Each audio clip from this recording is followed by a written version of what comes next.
Ya, kita kembali saudara yang dikasih Tuhan untuk melanjutkan bacaan pada hari ini dari Markus 1 ayat 21 sampai 45. Markus 1 ayat 21, mereka tiba di Kapernaum setelah hari Sabat mulai. Yesus segera masuk ke dalam rumah ibadat dan mengajar. Mereka takjub mendengar pengajarannya sebab ia mengajar mereka sebagai orang yang berkuasa, tidak seperti ahli-ahli Taurat. Pada waktu itu, di dalam rumah ibadat itu ada seorang yang kerasukan roh jahat. Orang itu berteriak, "Apa urusanmu dengan kami, hai Yesus, orang Nazaret? Engkau datang hendak membinasakan kami? Aku tahu siapa engkau, yang kudus dari Allah." Tapi Yesus menghardiknya, katanya, "Diam, keluarlah daripadanya." Roh jahat itu mengguncang orang itu, dan sambil menjerit dengan suara nyaring, ia keluar daripadanya. Mereka semua takjub sehingga mereka memperbincangkannya, katanya, "Apa ini? Suatu ajaran baru." Ia berkata-kata dengan kuasa. Roh-roh jahat pun diperintahnya dan mereka taat kepadanya. Lalu tersebarlah dengan cepat kabar tentang dia ke segala penjuru di seluruh Galilea. Sekeluarnya dari rumah ibadat itu, Yesus dengan Yakobus dan Yohanes pergi ke rumah Simon dan Andreas. Ibu mertua Simon terbaring karena sakit demam. Mereka segera memberitahukan keadaannya kepada Yesus. Ia pergi ke tempat perempuan itu, dan sambil memegang tangannya, ia membangunkan dia. Lalu lenyaplah demamnya. Kemudian perempuan itu melayani mereka. Menjelang malam, sesudah matahari terbenam, dibawanyalah kepada Yesus semua orang yang menderita sakit dan yang kerasukan setan. Maka berkerumunlah seluruh penduduk kota itu di depan pintu. Ia menyembuhkan banyak orang yang menderita bermacam-macam penyakit dan mengusir banyak setan. Ia tidak memperbolehkan setan-setan itu berbicara sebab mereka mengenal dia. Pagi-pagi benar, waktu hari masih gelap, ia bangun dan pergi keluar. Ia pergi ke tempat yang sunyi dan berdoa di sana. Tetapi Simon dan kawan-kawannya menyusul dia. Waktu menemukan dia, mereka berkata, "Semua orang mencari engkau." Jawabnya, marilah kita pergi ke tempat lain, ke kota-kota yang berdekatan, supaya di sana juga aku memberitakan Injil. Karena untuk itu aku telah datang. Lalu pergilah ia ke seluruh Galilea dan memberitakan Injil dalam rumah-rumah ibadat mereka dan mengusir setan-setan. Seorang yang sakit kusta datang kepada Yesus dan sambil berlutut di hadapannya ia memohon bantuannya, katanya, "Kalau engkau mau, engkau dapat mentahirkan aku." Maka tergeraklah hatinya oleh belas kasihan, lalu ia mengulurkan tangannya, menjamah orang itu dan berkata kepadanya, "Aku mau, jadilah engkau tahir." Seketika itu juga lenyaplah penyakit kusta orang itu, dan ia menjadi tahir. Segera ia menyuruh orang itu pergi dengan peringatan keras. Ingatlah, janganlah engkau memberitahukan apa-apa tentang hal ini kepada siapapun, tapi pergilah, perlihatkanlah dirimu pada imam, dan persembahkanlah untuk pentahiranmu persembahan yang diperintahkan oleh Musa sebagai bukti bagi mereka. Tetapi orang itu pergi memberitahukan peristiwa itu dan menyebarkannya kemana-mana, sehingga Yesus tidak dapat lagi terang-terangan masuk ke dalam kota. Ia tinggal di luar, di tempat-tempat yang sepi, namun orang terus juga datang kepadanya dari segala penjuru. Ya, terima kasih. Saudara, kalau kita melihat di dalam Markus ini memang memiliki ciri khas tersendiri, yaitu lebih banyak aktivitas yang dilakukan oleh Tuhan Yesus. Sehingga kalau kita melihat, memang Markus ini lebih menekankan pada aktivitas Tuhan Yesus, apa yang dilakukan oleh Tuhan Yesus. Jadi kalau Markus 1 ayat 1 sampai 20 kemarin sudah dibahas tentang Yohanes Pembaptis mencoba di padang gurun, kemudian Yesus tampil di Galilea, dan Yesus memanggil para murid, maka dalam ayat 21 dan seterusnya kita melihat bagaimana aktivitas Tuhan Yesus itu sudah mulai terlihat. Jadi kalau di Matius itu lebih menekankan pada penggenapan kitab-kitab perjanjian lama, Maka di dalam Markus ini kita melihat ini juga penggenapan sebenarnya, tetapi lebih menekankan pada aktivitas. Nah, kita melihat di dalam ayat 21-45 itu yang pertama dia aktivitas Tuhan Yesus adalah mengajar di dalam rumah ibadat. Dan ini kelihatannya menjadi fokus kalau kita melihat setiap kali hari Sabat mulai, maka Tuhan Yesus akan masuk ke rumah ibadat.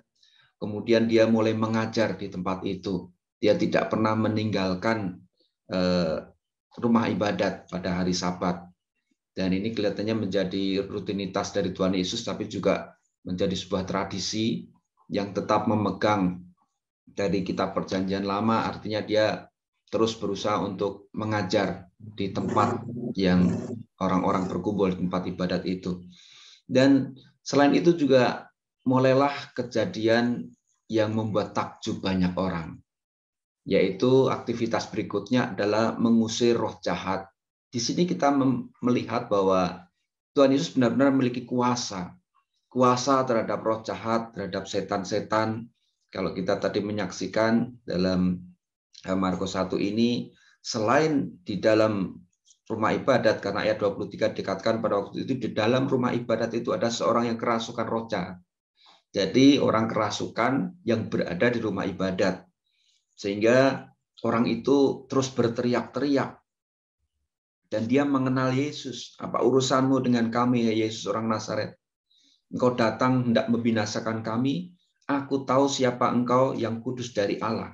Sehingga dari sinilah terjadi Tuhan Yesus mengusir roh jahat itu, karena roh jahat itu menggoncang-goncang orang itu, dan sambil menjerit dengan suara nyaring, ia keluar daripadanya.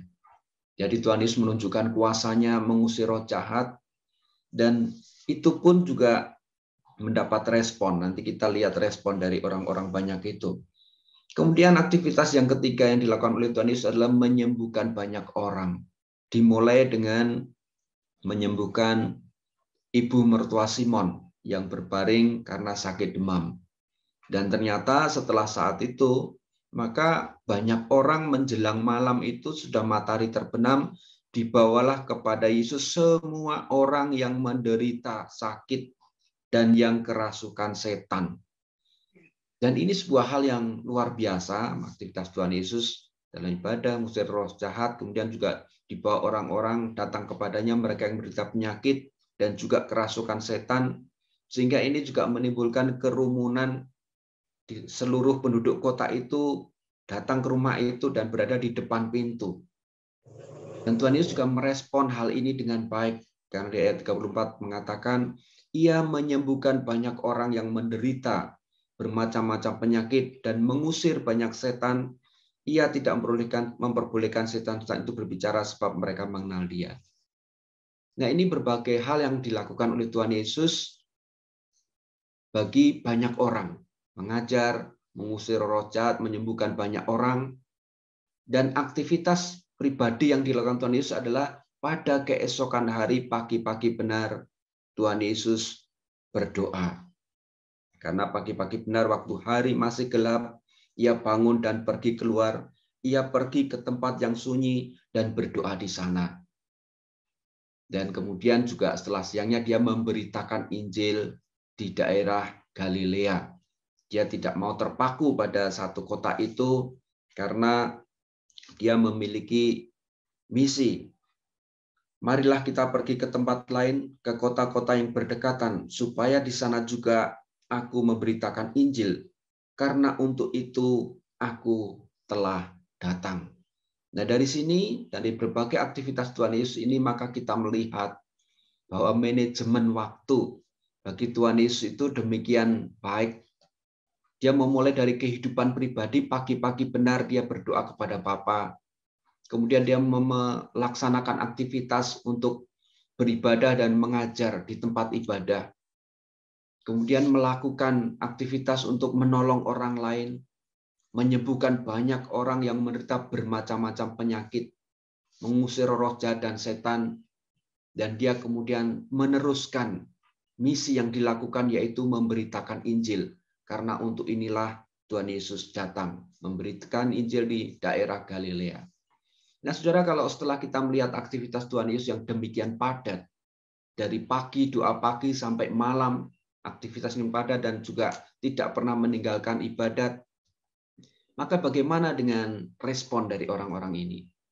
Maka kita melihat bahwa kalau ini aktivitas Tuhan Yesus yang mula-mula, karena masih di Markus 1, itu membuat kekaguman bagi banyak orang. Jadi orang banyak itu takjub kepada Tuhan Yesus yang pertama dengan pengajarannya saat dia mengajar di rumah ibadat. Karena pengajaran Tuhan Yesus itu penuh kuasa, berbeda dengan ahli-ahli Taurat lainnya. Kemudian yang kedua, takjub dengan kuasa Tuhan Yesus untuk mengusir roh-roh jahat. Bahkan orang-orang ini mengatakan, apa ini suatu ajaran baru? Ia berkata-kata dengan kuasa. Roh-roh jahat pun diperintahnya dan mereka taat kepadanya. Nah, ini respon dari orang banyak. Dan inilah yang menimbulkan nama Tuhan Yesus semakin tersebar dan semakin banyak orang datang kepadanya. Apa yang dilakukan Tuhan Yesus menjadi berkat bagi banyak orang, tetapi juga sekaligus memicu orang-orang untuk datang berkerumun. Sehingga mereka terus mencari Yesus. Lalu ternyata ada juga respon dari roh jahat atau setan-setan.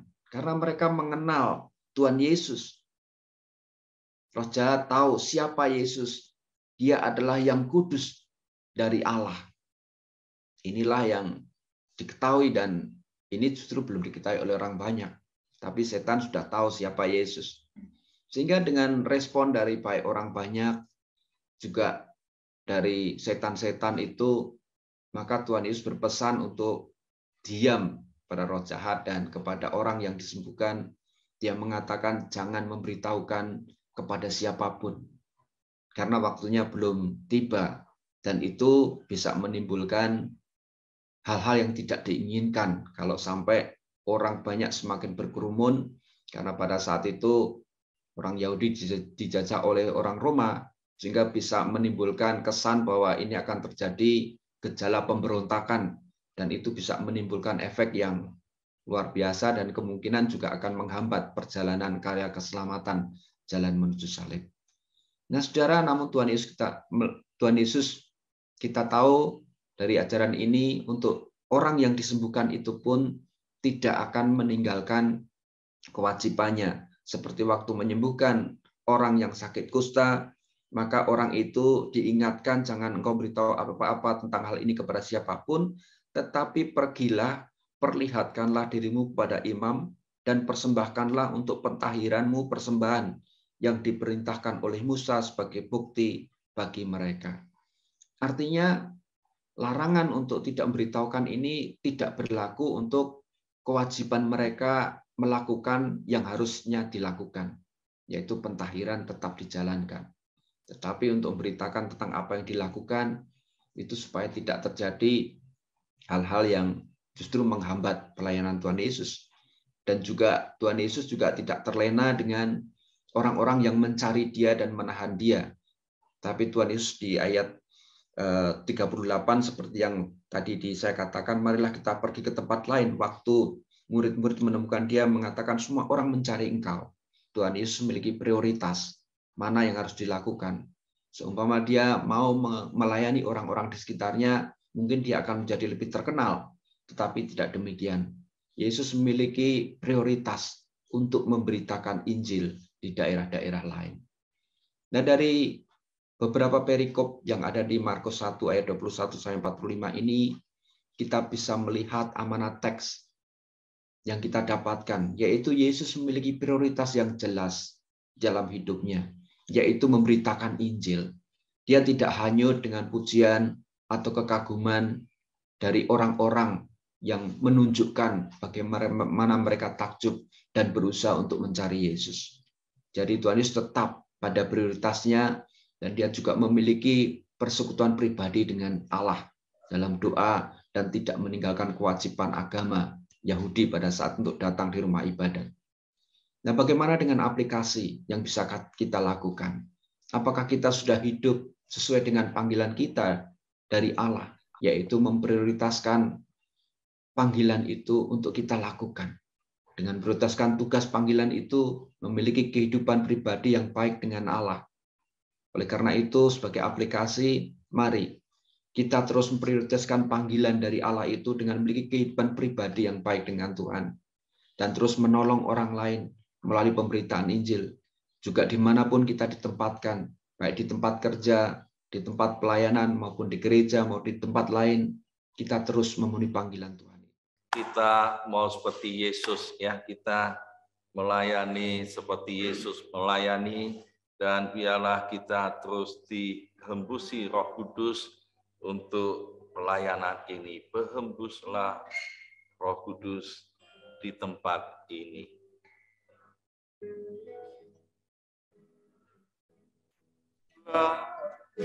Roh Kudus di tempat ini, berhembuslah Roh Kudus dengan kuasa-Mu, pulihkanlah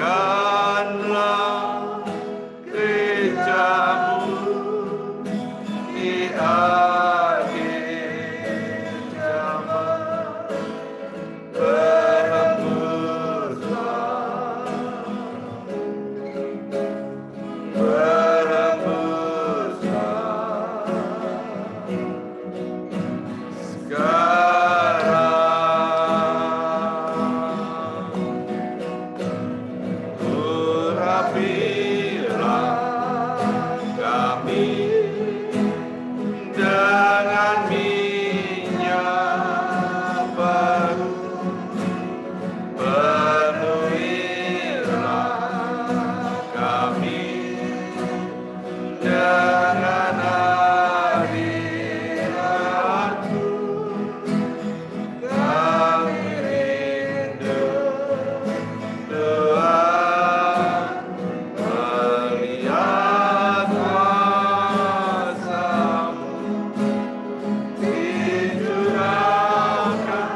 berdoa, setiap pendoa-pendoa syafaat pagi ini kita terus berdoa. Biarlah urapan Tuhan ada pada kami masing-masing dan kita boleh melakukan tugas panggilan dari Yesus seperti Yesus melayani. Kita berdoa bersama-sama. Tuhan, terima kasih Tuhan. Kami terus berdoa hari ini Tuhan, urapan Tuhan terjadi buat kami dan setiap anak-anak-Mu yang join hari ini Tuhan, kuasa-Mu terjadi, urapan-Mu Tuhan, supaya kami melayani seperti Yesus melayani, terpanggil seperti Yesus melayani. Tuhan pakai setiap pribadi, Tuhan panggil dan lengkapi di dalam nama Tuhan Yesus. Tuhan terus pimpin.